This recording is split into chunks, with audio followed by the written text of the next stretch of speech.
यथा शिखा मयूराणां नागाणां मणयो यथा तद्वद वेदांत शास्त्राणां गणित मूर्धन संस्कृतम्। गुरु गोविंद दोऊ खड़े काको लागो पाँव, बलिहारी गुरु आपने गोविंद दियो बताए। शोध और शिक्षा का उद्देश्य जीविकोपार्जन तब भी नहीं होना चाहिए। अगर शोध और शिक्षा का उद्देश्य जीविकोपार्जन हो गया तो हम कभी भी अपने लक्ष्य को प्राप्त नहीं कर सकते। जुग सहस्त्र योजन पर भानु, हनुमान जी को भूख लग गई और वो सूरज को खाने के लिए चले गए। कितनी दूरी पर? तो युग सहस्त्र योजन 3 शब्द। हमारी नई शिक्षा नीति, जिसको हम राष्ट्रीय शिक्षा नीति 2020 करते हैं, इसके दूरगामी परिणाम यही होने वाले हैं कि हम अपनी सभ्यता और संस्कृति को वापस जमीन पर उजागर करेंगे। जो बातें हमारे घर में छिपी हुई हैं उनको सामने लाएंगे और केवल भारतवर्ष में नहीं पूरे विश्व के सामने लाएंगे।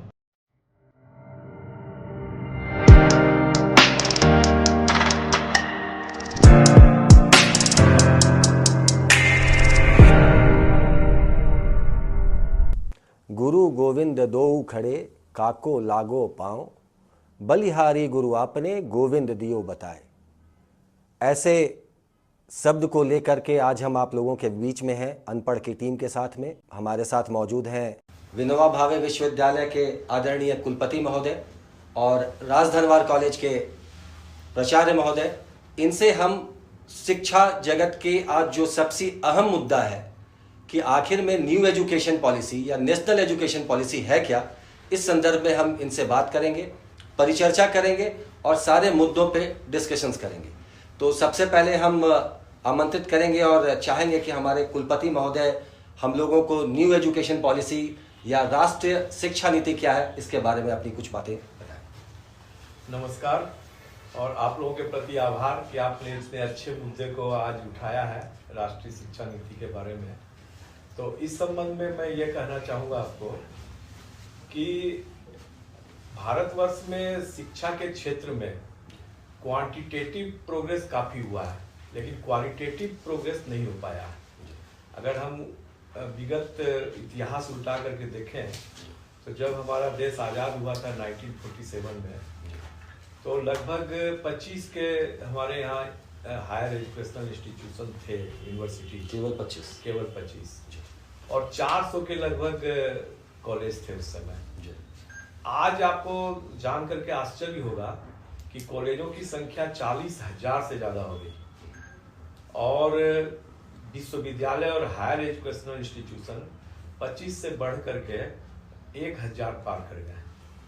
तो आप संख्यात्मक दृष्टि से देखिए तो भारतवर्ष ने काफ़ी विकास किया संख्यात्मक दृष्टि से, लेकिन अगर हम गुणात्मक दृष्टि से देखेंगे तो हमारे कोई भी हायर एजुकेशनल इंस्टीट्यूशन विश्व के जो 50 या 100 के रैंकिंग में कहीं नहीं स्थान पा रहे हैं। आज जिस पर हम लोग नाज करते हैं, ISC बंगलोर, IIT, IIM, हमारे विश्व पटल पर कहीं इनका नाम नहीं है। तो इसका मतलब है कि कहीं ना कहीं हम पीछे हैं। तो हमारे यशस्वी प्रधानमंत्री नरेंद्र मोदी जी ने जब इस बात पर गौर किया, ध्यान दिया, तो एक नई शिक्षा नीति की आवश्यकता समझ में आई और तब बहुत सारे बिंदुओं पर विचार किया गया। तो उसमें जड़ में जो कमियां महसूस की गई वो हमारा जो रिसर्च सेक्शन है, शोध जो है हमारा बहुत विश्व स्तरीय नहीं है। तो शोध के ऊपर जोर देने के लिए सर्वांगीण विकास हो, हमारा होलिस्टिक डेवलपमेंट हो, यह राष्ट्रीय शिक्षा नीति का बहुत महत्वपूर्ण अंग है। और बहुत सारे विश्वविद्यालयों का विश्व में अध्ययन करने के बाद और यह देखा गया कि हम लोग नई शिक्षा नीति में कुछ विशेष बातों को लागू किया गया और ऐसी उम्मीद है कि इन बातों के लागू होने से, जैसे एक तो बहुत बड़ी बात इसमें यह है नई शिक्षा नीति में कि लोकल लैंग्वेज और मातृभाषा पर ज़्यादा ध्यान दिया जाएगा, फोकस है इस पर। साथ ही फोकस है हमारे जो रीजनल जो पढ़ाइयाँ हैं, रीजनल लैंग्वेज हैं और जो कलाकृतियाँ हैं, जो कला है, उनको बढ़ावा देना है। स्किल डेवलपमेंट पर बहुत जोर है। केवल डिग्री का महत्व नहीं होता है, ऐसा महसूस किया जा रहा है कि आपको अपने स्किल को डेवलप करना है, भले आपके पास डिग्री हो या ना हो। तो स्किल डेवलपमेंट के लिए इस शिक्षा नीति में काफ़ी फोकस किया गया है। तो ये नई शिक्षा नीति से हम उम्मीद है कि जैसे हम लोग विश्व गुरु किसी जमाने में हुआ करते थे जी सर। तो उसकी एक वजह यही थी कि सर्वांगीण विकास। हमारे जो पुराने ऋषि मुनि होते थे अपने शिष्यों को सभी तरह की कलाओं में पारंगत करते थे। जी सर। वो अस्त्र शस्त्र आध्यात्म शिक्षा नीति राजनीति कूटनीति सभी में पारंगत किया करते थे। तो आज पुनः वही युग आ गया है कि हमको सर्वांगीण विकास करना, हमको मानसिक विकास भी करना है, शारीरिक विकास भी करना है, चारित्रिक विकास भी करना है, नैतिक विकास भी करना है, सामाजिक भी करना है और आर्थिक विकास भी करना है। खाली अगर हम अपना ज्ञान और अर्जित कर लें और किताबों में घुस करके बहुत पढ़ाई कर लें और हमारा शरीर स्वस्थ नहीं रहेगा, मन साफ नहीं रहेगा, तो हम प्रगति नहीं कर सकेंगे। और प्रगति करेंगे तो ऐसी प्रगति करेंगे जो एक तरफ हमारा विकास होगा, उससे ज़्यादा हमारा विनाश होगा। हम बड़े बड़े डॉक्टर और इंजीनियर बन जाएंगे लेकिन हमारा समाज को कोई कंट्रीब्यूशन नहीं हो पाएगा, राष्ट्र को कोई कंट्रीब्यूशन नहीं हो पाएगा। इवन कि आज के बच्चे पढ़ लिख करके अपने परिवार माँ बाप तक को भूल जाते हैं। तो हमको फिर वापस वैसी सभ्यता और संस्कृति को लाना है जिससे कि हम शिक्षा के क्षेत्र में आगे बढ़ें और साथ साथ अपनी सभ्यता और संस्कृति को की जो जड़ है उसको मजबूत करें। आज हमारे संस्कृत के जो श्लोक हैं, एक एक श्लोक में एक एक शब्द में विज्ञान की जड़ छिपी हुई है। आज विदेश के कई विश्वविद्यालय ऐसे हैं जो हमारे भारत के संस्कृत विश्वविद्यालयों से टाई अप करके और उनका अर्थ समझ करके और उनसे विज्ञान की खोज को आगे बढ़ा रहे हैं। आज जितने भी आप देख लीजिए, हम लोग पुराने जमाने में हजारों वर्ष पहले सुश्रुत हुआ करते थे, सुश्रुत संहिता। जी सर। सैकड़ों तरह के औजार थे उनके पास और सैकड़ों तरह के वो ऑपरेशन करते थे। चींटी के माथे का ऑपरेशन करने के लिए उनके पास औजार था। और आज बिजली का जो आविष्कार है, तो हमारे जो अगस्त्य मुनि थे उनका तो एक श्लोक है कि संस्थाप्य मृण्मय पात्रे, एक मिट्टी के पात्र को कलश को आप स्थापित कीजिए, ताम्र पात्रे सुसंकृतम, और उसमें तांबे के पत्ते को डालिए, और उसके बाद है छाद येच्छी खीवी ग्रेने, उसमें आप छार और जस्ता को डाल दीजिए, और फिर पारा दस्ता लोस्टा निधत्व वाला पारा को डालिए, और उस प्रकार से अगर दोनों तार को जोड़िए तो बिजली पैदा हो जाएगी। क्या बात। तो आप अगस्त्य मुनि का हजारों वर्ष पूर्व का जो श्लोक कहता है कि बिजली ऐसे पैदा हो रही है, उसी समय हमारे पास ऐसे ऐसे मुनि थे जो कि वायुयान का, कनाद मुनि थे जो अणु का आविष्कार किए थे। तो इन सब बातों को जो हमारे गर्भ में चले गए हैं उनको वापस लाने का प्रयास किया जा रहा है नई शिक्षा नीति के। इसके दूरगामी जो परिणाम होंगे वो यही होंगे कि हमारी नई शिक्षा नीति, जिसको हम लोग राष्ट्रीय शिक्षा नीति 2020 कहते हैं, इसके दूरगामी परिणाम यही होने वाले हैं कि हम अपनी सभ्यता और संस्कृति को वापस जमीन पर उजागर करेंगे। जो बातें हमारे गर्भ में छिपी हुई हैं उनको हम सामने लाएंगे, और केवल भारतवर्ष में नहीं पूरे विश्व के सामने लाएंगे, और विश्व के सामने ला करके एक हम नए तरीके से पुनः अपने बच्चों का सर्वांगीण विकास करेंगे। तो एक स्वस्थ समाज का, एक स्वस्थ राष्ट्र का निर्माण होगा। ये हमारी दूरदर्शी नीति है। सर, इसमें हम 2-4 लाइन और ऐड करना चाहेंगे सर कि आखिर में शिक्षा नीति, नई शिक्षा नीति लागू करने से पहले और 2020 में नई शिक्षा नीति लागू की गई, उसके बाद 21 में भी अमेंडमेंट हुए, 22 में भी हुए, 23 में भी हुए, 24 में भी हुए, लगातार इसमें अमेंडमेंट्स हो रहे हैं या ऐड जो किए जा रहे हैं, जो चीज़ें ऐड की जा रही हैं, क्या इसमें पहले से सारे चीज़ों पे स्टडी करके एक बार में इसको इम्प्लीमेंट करने से बेहतर नहीं होता बनिस्पत कि इसको जो बार बार इसमें जो अमेंडमेंट्स किए जा रहे हैं या एडिशंस जो किए जा रहे हैं, या फिर आपको क्या लगता है सर कि इसको जिस तरीके से लागू किया गया वही सही है? देखिए, जब भी कोई नई योजना या कोई नई नीति आती है तो जब उसको इम्प्लीमेंट करते हैं तो सामने कुछ समस्याएं आती है। और तब जब समस्याएं आती हैं तो उसके साथ साथ उसका सुधार भी किया जाता है। और ये अभी क्या आगे भी हो सकता है, सुधार की आवश्यकता पड़े तो उसमें किया जा सकता है। तो जैसे जैसे आवश्यकता पड़ रही है, यह बात अवश्य है कि नई शिक्षा नीति का जो उनका उद्देश्य है बहुत ही साफ सुथरा उद्देश्य है, लेकिन कुछ कठिनाइयां हैं इसको लागू करने में। कुछ कठिनाइयां भी हैं क्योंकि हमारे यहाँ का जो इंफ्रास्ट्रक्चर है, हर जगह पूरे हिंदुस्तान में आप कोने कोने में चले जाइए तो हर क्षेत्र का अलग अलग इंफ्रास्ट्रक्चर है, हर क्षेत्र की अलग अलग व्यवस्था है। जो व्यवस्था आज हमारे विश्वविद्यालय में है वो व्यवस्था अन्य किसी दूसरे विश्वविद्यालय में नहीं है। आप किसी बड़े बड़े जो हमारे यहाँ IIM, IIT या JNU, अलीगढ़ मुस्लिम यूनिवर्सिटी में जो व्यवस्थाएं हैं वो हमारे यहाँ नहीं है, लेकिन यह शिक्षा नीति तो सब जगह लागू हो रही है। तो ये कुछ कठिनाइयाँ आएंगी, कुछ कठिनाइयाँ इसमें आ सकती है, तो उसके अनुसार इसमें। सर, आप वैदिक मैथमेटिक्स के प्रकांड विद्वान हैं सर, और अभी सर ने बताया कि किस तरीके से जो है सो पुरानी शिक्षा पद्धति को अभी के नए शिक्षा पद्धति के साथ में इनबिल्ट किया जा रहा है। तो आपको क्या लगता है सर कि इस तरीके से नए सिस्टम को लागू करने से अभी के शिक्षा व्यवस्था पे या जो पुरानी जो शिक्षा व्यवस्था है उस पर क्या इम्पैक्ट पड़ेगा सर? क्या छात्रों को अचानक इस तरीके का चीज जो देखने को मिल रहा है, या जो बीच में जो छात्र इस नई शिक्षा नीति से जुड़ रहे हैं उन पे क्या इम्पैक्ट पड़ेगा सर? शिक्षकों को इसलिए इस नए शिक्षा नीति के लिए तैयार करने के लिए विश्वविद्यालय या आपका महाविद्यालय किस तरीके की तैयारी कर रहा है, या राज्य सरकार या केंद्र सरकार किस तरह की योजनाएं बना रहा है? क्योंकि कहीं ना कहीं शिक्षकों को सारे मुद्दों को लेकर के छात्रों के बीच में आ रहे हैं। आखिर में शिक्षक कहाँ तक तैयार है, हमारे प्राचार्य कहाँ तक तैयार है, या हमारे कुलपति महोदय कहाँ तक तैयार है इस नई शिक्षा नीति को लागू करने के लिए? कहाँ कहाँ हम लोग का लूप होल्स है और क्या क्या हम लोगों के पास में फैसिलिटेशन है सर? इसके बारे में थोड़ा सा जानना चाहिए। राष्ट्रीय शिक्षा नीति 2020 जो है वो 29 जुलाई 2020 को भारत सरकार लेके आई, और ये तीसरा भारत सरकार का शिक्षा नीति है। 1968 में आया, 1986 में आया, तीसरा ये राष्ट्रीय शिक्षा नीति।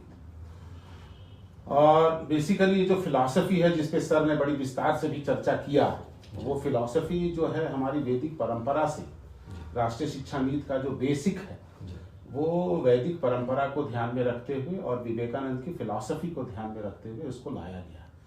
मूल मंत्र बस एक ही है कि जो विद्यार्थी हैं उनका सर्वांगीण विकास हो सके, जिस पे सर ने भी बड़ा प्रकाश डाला। और जिस तरह से 17वीं शताब्दी तक हम लोग विश्व गुरु थे, तुलसीदास के काल तक, उसके उपरांत जिस तरह से मकला एजुकेशन सिस्टम आया, लोगों की मानसिक परिवर्तन और थोपी गई शिक्षा हम लोगों के ऊपर लाई गई, संस्कृति को और संस्कार को परिवर्तन लाने का प्रयास किया गया उनके अपने साम्राज्य विस्तार के लिए, शासन के लिए, वो निश्चित रूप से हमारी जो नींव में बैठी हुई जो संस्कृति थी वो कहीं न कहीं दब के रह गई। आज के युवाओं के अंदर समाज के प्रति जिम्मेवारी बहुत महत्वपूर्ण है। हम डिग्री ले लें, PhD कर लें, पोस्ट ग्रेजुएशन की डिग्री मेरे पास है। विवेकानंद ने बहुत स्पष्ट कहा कि हमें खोज करनी है शिक्षा की, उनका क्वेस्ट, एजुकेशन क्वेस्ट। तो शिक्षा की खोज कैसे करेंगे? डिग्रियों को लेके आप शिक्षा की खोज नहीं कर सकते, पॉकेट में लेके डिग्री लेके घूम रहे हैं। वो तब होगी जब आप अपने दायित्वों का निर्वाह समाज में करेंगे, आप एक स्वस्थ समाज को निर्माण करने में अपनी अहम भूमिका निभाएंगे। पुरानी जो जितनी भी शिक्षा नीतियां आई वो कहीं न कहीं पर इस चीज से अपने आप को मिला नहीं पा रही थी, सामंजस्य नहीं कर पा रही थी। जो विवेकानंद की चारों फिलॉसफी है, जो एजुकेशन क्वेस्ट है, या फिर जो आपका नॉलेज क्वेस्ट है, या स्पिरिचुअल क्वेस्ट है, इन सभी चीजों को राष्ट्रीय शिक्षा नीति धारण करके लाया। तभी सभी विद्यार्थियों को मैंडेटरी रूप में wellness, yoga and physical fitness की पढ़ाई करनी पड़ी। हम अभी स्ट्रीम एजुकेशन पे जा रहे हैं, science, technology, English, arts, mathematics. अब क्या है कि सभी विद्यार्थियों को ये पढ़ने की जरूरत है, सभी को टेक्नोलॉजी जानने की जरूरत है, साइंस जानने की जरूरत है। आर्ट्स मतलब not arts of humanities and social sciences, performing arts. आपको समाज से जुड़ने की जरूरत है। समाज में जो सर ने बहुत महत्वपूर्ण चीज पर हम लोगों को एक इंगित किया, कि जो लोकल ज्योग्राफिकल डोमेन है, वो ज्योग्राफिकल डोमेन में हम राष्ट्रीय शिक्षा नीति को कैसे इम्प्लीमेंट करें। अब जैसे हजारीबाग जैसे जगह पे ये विश्वविद्यालय है, या संथाल परगना के जहाँ पर जगह है, ये बाद में भी चर्चा पे हम लोग ला सकते हैं कि वहां पर ड्रॉप आउट रेशियो क्यों है। क्योंकि हमारे जो ट्रेनर्स हैं वो उनकी भाषा पे नहीं जा पा रहे, उनको समझा नहीं पा रहे हैं। क्योंकि हमारे पास 3 कैटेगरी के स्टूडेंट्स हैं, एक है बिल्कुल जो स्लो लर्नर्स हैं, दूसरा है जो मीडियोकर है, तीसरा है जो तुरंत समझ सकता है। तो how to train the trainers is a big challenge. आपको शिक्षक को अगर वो हिस्ट्री का टीचर है तो वो कह नहीं सकता कि हमको मैथमेटिक्स नहीं आता, हमको टेक्नोलॉजी नहीं आती है, क्योंकि आपको जोड़ना पड़ेगा। आज जिस पर बहुत गंभीरता से जो सर ने बात कही कि शोध बहुत बड़ा विषय रह गया है, आज प्रकाशन हम लोगों का बहुत हो रहा है, लेकिन क्या वो गुणवत्ता है? वो गुणवत्ता कहीं ना कहीं हम लोग छोड़ दिए। चीन में भी बहुत पब्लिकेशंस हो रही हैं, परंतु हम कहीं पीछे रह गए। वो गुणवत्ता आएगी कहां से? हमें जब तक कि आपके अंदर मल्टी डिसिप्लिनरी एजुकेशन और मल्टी डिसिप्लिनरी रिसर्च नहीं होगा, नहीं बैठाया जाएगा, तब तक आप अपने आप को जोड़ नहीं सकते। अब जैसे कि अभी जो बाउंड्री की इश्यूज होते हैं, for example Karnataka and Maharashtra के बाउंड्री की बात है, it's not a political issue. ये जो भी आदमी इस प्रॉब्लम को सॉल्व कर पाएगा वो केवल पॉलिटिकल हिस्ट्री का स्टूडेंट नहीं होगा। He must know the anthropology aspect, उस समय का क्या परंपरा थी, sociological aspect, economical aspect, geographical aspect, मतलब the person must be multidisciplinary in nature. Obviously. तो हमारी जो पुरानी वैदिक परंपरा थी उसमें सभी चीजों को समाहित किया गया था। हम लोगों ने जब पढ़ा तो मैं गणित का विद्यार्थी था तो गणित प्रतिष्ठा लिया, साथ में 2 विषय लिए, फिजिक्स एंड केमिस्ट्री सब्जेक्ट लिया। आज का स्टूडेंट अगर हिस्ट्री मेजर रखा है तो उसे मैथमेटिक्स कंपलसरी पढ़नी है, टेक्नोलॉजी कंपलसरी पढ़नी है, उसको आपको जोड़ना पड़ेगा, क्योंकि गणित से सब भागते तो गणित इंपॉर्टेंट है। गणित की बहुत इंपॉर्टेंट। सर ने बहुत महत्वपूर्ण श्लोक सुनाया जिसपे कि कैसे बातें हो सकती हैं, है ना, और कैसे पाश्चात्य के वैज्ञानिकों और गणितज्ञों ने हमारे ऋषि मुनियों के काम को ले गए। सर, हमारे हनुमान चालीसा में भी जो सूर्य की जी, हमारे हनुमान चालीसा के 18वें चौपाई में जो वर्णन किया गया है, मात्र 3 शब्द में तुलसीदास ने बता दिया कि सूर्य और पृथ्वी की दूरी कितनी है, और वो क्या है? जुग सहस्त्र योजन पर भानु। हनुमान जी को भूख लग गई और वो सूरज को खाने के लिए चले, कितनी दूरी पर है? तो युग सहस्त्र योजन 3 शब्द। एक युग जो है 12,000 दैविक साल, सहस्त्र 1,000, और योजन होता है वैदिक मापयंत्र जो 8 मील होता है। तो 8 मील गुना 12,000 गुना 1,000 तो ये हो गया 96 पर 6 शून्य मील, और 1 मील 1.6 किलोमीटर। तो 15 करोड़ 36 लाख किलोमीटर तुलसीदास ने 1580 में बता दिया कि सूर्य और पृथ्वी के बीच की दूरी क्या है। ना टेलीस्कोप था, कुछ नहीं।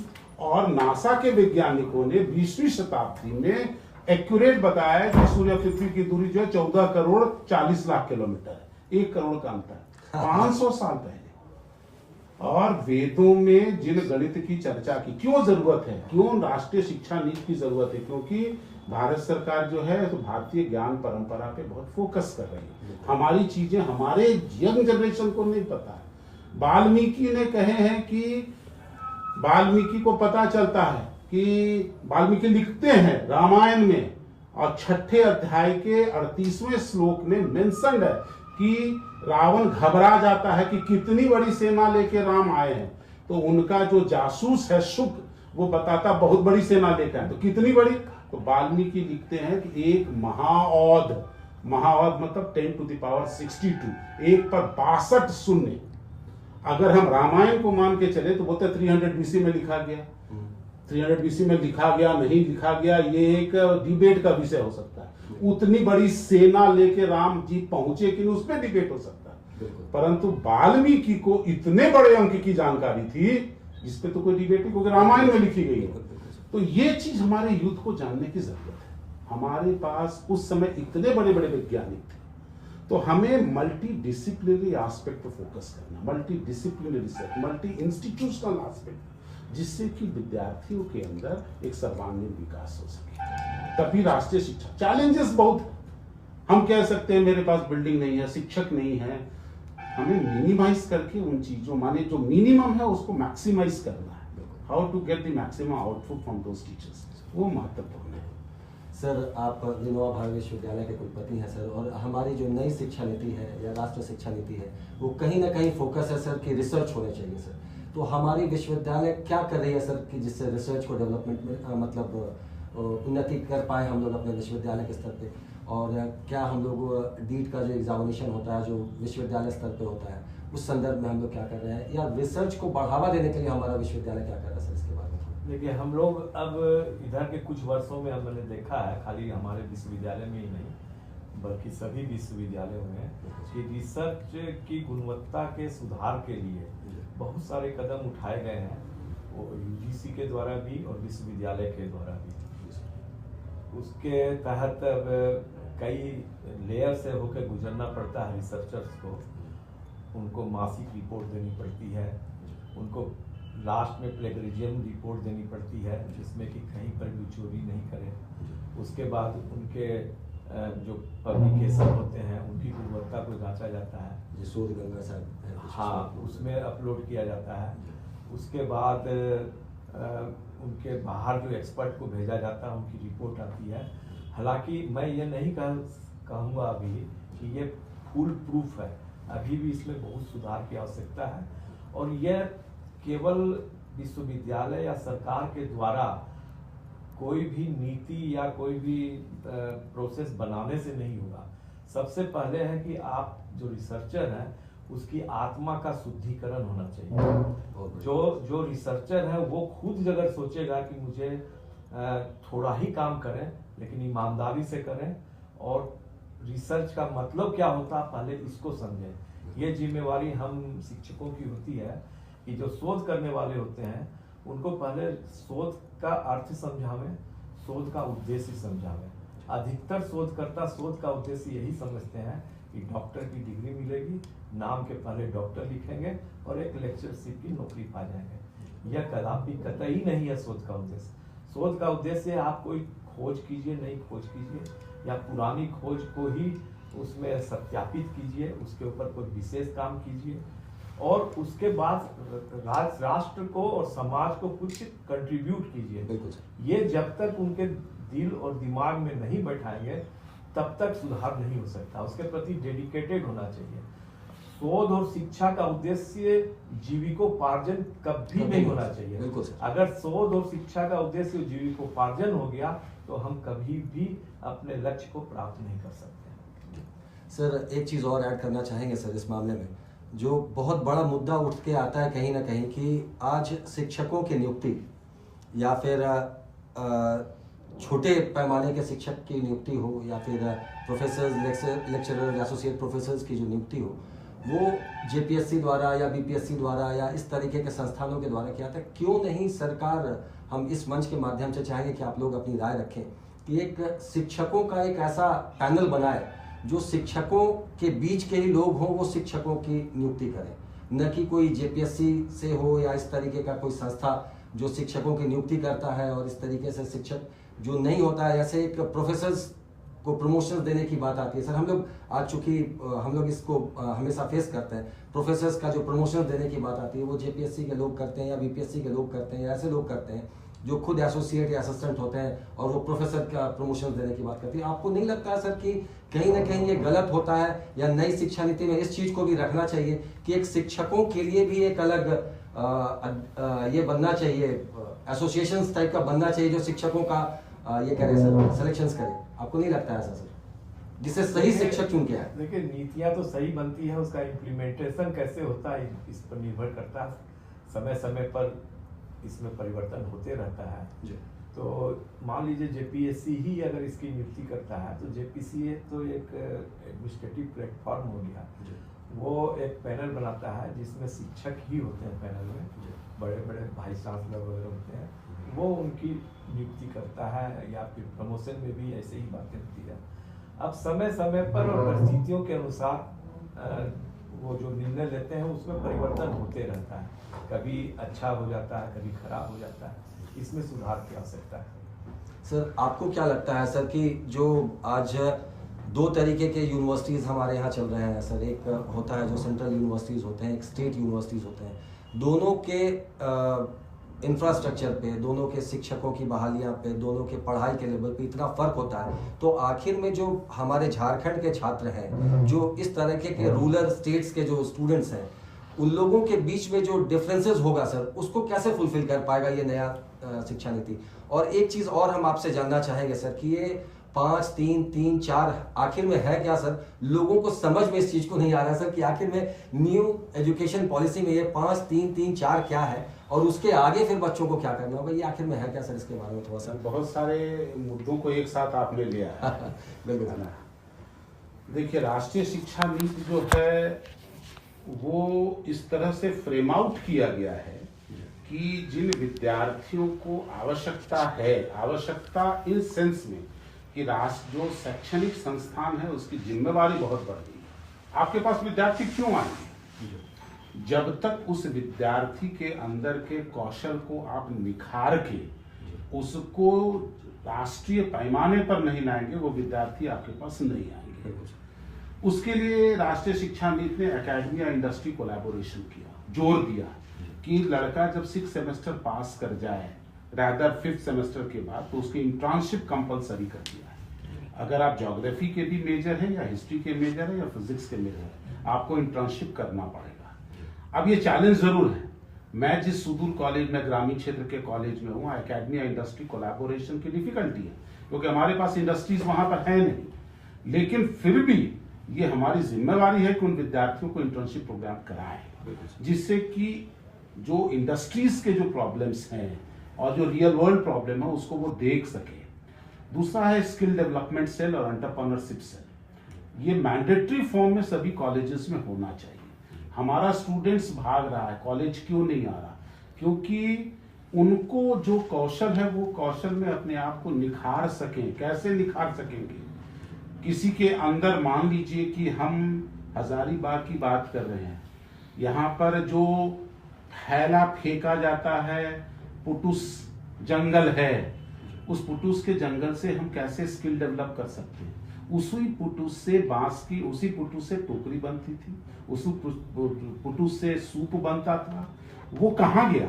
वो विलुप्तता के कगार पे चली गई। राष्ट्रीय शिक्षा नीति कहता है कि कम्युनिटी बेस्ड या ज्योग्राफिकली डोमेन बेस्ड आप ऐसा स्किल डेवलपमेंट सेल खोजें जो वहां के विद्यार्थी उन स्किल्स को एक्सप्लोर कर सके और इंटरनेशनली उसको ब्रांड कर सके। जैसे कि हजारीबाग में बोलू इमाम साहब को पद्मश्री मिला। किसमें पद्मश्री मिला? पद्मश्री मिला क्योंकि यहाँ के जो लोकल सोहराई पेंटिंग थे उसको उन्होंने ग्लोबलाइज किया। ग्लोबल उसी का इकोनॉमी डेवलप करी। जो ट्राइबल्स थे जो ऐसे ही पेंट करते थे, आज उनकी पेंटिंग्स करोड़ों में बिक रही है। तो हमें उस तरह के स्किल को डेवलप करने की जरूरत है स्टूडेंट्स के अंदर में। और उसके लिए क्या चाहिए? स्टार्टअप गवर्नमेंट दे रही है, बैंक्स दे रहे हैं, इंक्यूबेशन सेल्स की जरूरत है, एंटरप्रेन्योरशिप सेल मैंने बोला, स्किल डेवलपमेंट सेल, ये इसके सबसे बड़े फोकल थीम है। तभी हमारे अंदर सर्वांगीण विकास हो सकेगा। हमने हिस्ट्री मेजर ले लिया, हिस्ट्री की डिग्री ले ली, लेकिन हिस्ट्री के अलावा आपको चाहिए क्या? हिस्ट्री की डिग्री लेके आप करेंगे क्या? आपको अपना हिस्ट्री के साथ जो जन समस्याएं हैं, सामाजिक समस्याएं हैं, कैसे हम उसका आर्थिक अपने आप को उपार्जन भी कर सके और समाज का दायित्व का निर्वहन भी कर सके। तो एक तो ये बात हुई। दूसरी बात क्या है कि, और उसमें सबसे बड़ी चैलेंज है एकेडमिया इंडस्ट्री कोलैबोरेशन। आपको इंडस्ट्री के साथ कोलैबोरेट करना ही पड़ेगा, आज नहीं तो कल, नहीं तो कोई विद्यार्थी, और उसमें स्टेक होल्डर में जो इंडस्ट्रीज के लोग हैं उनको इन्वॉल्व करना पड़ेगा। दूसरा प्रश्न था कि 5+3+3+4 क्या है? 4 ईयर डिग्री प्रोग्राम है। अभी आपने जो पहला वर्ड यूज किया amendment, this is not amendment. National education policy में इंक्लूजन हो रहा है। अभी सरकार क्या सोच रही है? अभी चेयरमैन साहब का लेटेस्ट जो आया है वो कहे हैं कि अगर कोई लड़का, वो डुअल डिग्री का प्रोग्राम पहले से चल रहा था, उसको और आगे बढ़ाते हुए कहे कि 4 ईयर डिग्री प्रोग्राम में अगर आप जो फास्ट लर्नर है तो उन्होंने 4 साल में 160 क्रेडिट अर्न करना है, तो वो लड़का 130 3 साल में ही 160 क्रेडिट अगर अर्न कर लेता है तो he will be a graduate, but his degree will be given after 4 years। तो फास्ट कर रहे स्टूडेंट्स के लिए तो ये 1 साल क्या करे, तो उसको इंडस्ट्री का इंटर्नशिप करवाए। डिग्री मिलेगी 4 साल के बाद, लेकिन 3 साल में वो अपना 160 क्रेडिट को अर्न कर लेगा। डुअल डिग्री भी प्रोग्राम कर रहा है, जिससे बहुत सारे टेक्नोलॉजिकल इंस्टीट्यूशन इस पे पहले से काम कर रहे हैं। तो डुअल डिग्री में आप हिस्ट्री मेजर भी रख सकते हैं, मैथमेटिक्स मेजर भी रख सकते हैं। तो दैट डिपेंड्स कि उसके लिए आप क्या क्या करेंगे। तो लास्ट वाला 4, 5 + 3 + 3 + 4, तो ये 4 हो गया आपका 4 ईयर डिग्री प्रोग्राम, है ना। 4 ईयर आपका जो अंडर ग्रेजुएट प्रोग्राम जो चल रहा है, 5 साल शुरू वाला है, राइट फ्रॉम 5 साल जो उम्र है, 5 years का जो प्रोग्राम है, प्राइमरी सेक्शन टू दैट। उसके बाद 3 साल का प्रोग्राम जो है वो स्कूल लेवल का जो है वो उसमें इंक्लूड किया गया, 8वां 9वां 10वां 7वां 8वां 9, 5 + 3 + 3, और 3 जो है वो आपका लास्ट में जो प्रोग्राम आ रहा है 11th and 12th and +1 more year। तो 5 + 3 + 3 + 4 जो है वो बेसिकली 11 साल आपको स्कूल में और 4 साल आपको कॉलेजेस में देने पड़ेंगे। लेकिन वो कॉलेज में भी इसमें उसमें भी बात कही गई है कि आपको ऑनर्स विथ रिसर्च करना है या ओनली रिसर्च करना 4th ईयर में। चैलेंजेस, बहुत बड़ा चैलेंज है कि 4th ईयर में अगर कोई लड़का रखता है कि हमको रिसर्च करना है, हिस्ट्री में रिसर्च करनी है, तो रिसर्च वही कर सकता है जिसका CGPA 7.5 एंड अबव है। तो अगर वो 4 साल का करा तो PG 1 साल का करना पड़ेगा, और अगर वो 3 साल का अंडर ग्रेजुएशन करता है तो 2 साल का पोस्ट ग्रेजुएशन करना पड़ेगा। तो इस तरह की फ्लेक्सिबिलिटी हमारी है। तो हम लोगों को 5 + 3 + 3 एजुकेशन सिस्टम जो है वो स्कूल लेवल करते हुए 4 साल आपका जो है वो कॉलेज लेवल पर FYUGP है, और 2 साल का पोस्ट ग्रेजुएशन अगर 3 साल का ग्रेजुएशन करते हैं, या 1 साल का पोस्ट ग्रेजुएशन है अगर आप 4 साल का FUGP करते हैं, जिसमें कि आपका ऑनर्स विद रिसर्च है। तो वो एक कंपल्सन वो चीज है। तो इन चीजों पर हम लोगों को और भी ज्यादा जरूरत है कि कैसे डेवलप करें इंफ्रास्ट्रक्चर। सर, हम चाहेंगे कि आप फाइनल एक कंक्लूजन दे दें सर, क्योंकि आपका समय काफी कीमती है। इस पूरे मामले में छात्रों से आप क्या डिजर्व करते हैं? जैसे अभी तक तो जो छात्र होते हैं वो शिक्षकों से मांगते हैं कि हमको बढ़िया पढ़ाई मिले, हमको इंफ्रास्ट्रक्चर मिले, हमको रिसर्च के लिए जगह मिले। आप क्या चाहते हैं कि छात्र कैसे मिले जो शिक्षक उनको सही, क्योंकि मिट्टी सही मिलती है सर, घड़ा तभी तैयार होता है। तो आप कैसे छात्र चाहते हैं कि छात्र आज के विश्वविद्यालय में हो, आपके कॉलेजेस में हो या स्कूल्स में हो, छात्र कैसे इंटरैक्ट करें शिक्षकों के साथ में, जिससे एक अच्छा माहौल बने, एक अच्छा इन्वायरमेंट मिले, एक अच्छा सोसाइटी क्रिएट हो? सर, आप क्या चाहते हैं सर? हम तो लास्ट में आपको यही कहना चाहेंगे कि छात्रों को जो है अपना जो माइंड सेट है पूरी तरह से बदलना पड़ेगा। अभी छात्रों के माइंड में क्या है कि हम खूब पढ़े और पढ़ करके इतना बड़ा आदमी बन जाए कि बहुत बड़ा आदमी बन जाए। तो मेरा ये कहना है कि पढ़ना तो केवल किताबों में लिखी हुई बातों को की सूचना आपके दिमाग तक जाती है, उसको आप शिक्षा कह देते हैं कि हम किताब पढ़ लिए, याद कर लिए, शिक्षा ग्रहण कर लिए और डिग्री ले लिए, ये शिक्षा हो गई। लेकिन शिक्षा का असली उद्देश्य तभी पूरा होगा कि उस शिक्षा को पहले आप ज्ञान में परिवर्तित कीजिए, जो सूचना आपको मिली उसको ज्ञान में परिवर्तित कीजिए, उस ज्ञान को फिर आप विचार में परिवर्तित कीजिए, अपने विचारों में लाइए, और जब विचार में आ जाए तो उसको व्यवहार में लाइए, और जब आप व्यवहार में छात्र अपने ज्ञान को ले आएंगे, शिक्षा को, तब वो सही मायने में शिक्षा ग्रहण करना कहलाएगा। केवल किताब से पढ़ लिए, डिग्री ले लिए, वो शिक्षा हम नहीं कह सकते उसको, वो केवल सूचना का ट्रांसफॉर्मेशन हुआ। आप उसको ज्ञान में परिवर्तित कीजिए, ज्ञान के बाद विचार में परिवर्तित कीजिए, और विचार के बाद उसको अपने व्यवहार में लाइए और सर्वांगीण विकास करिए। छात्रों से मेरा यही संदेश होगा। तो समय जरूर लगेगा, लेकिन आने वाले समय में हम एक नया भारतवर्ष देखेंगे।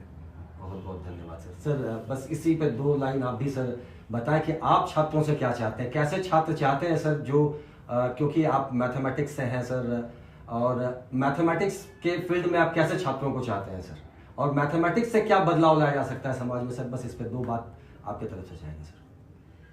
यथा शिखा मयूराणाम नागाणाम मणयो यथा तद्वद वेदांग शास्त्राणाम गणितम मूर्धन संस्थितम। ये हमारे वेदांग ज्योतिष के 1000 BC में लिखी गई ऋषि बौद्धायन का श्लोक है।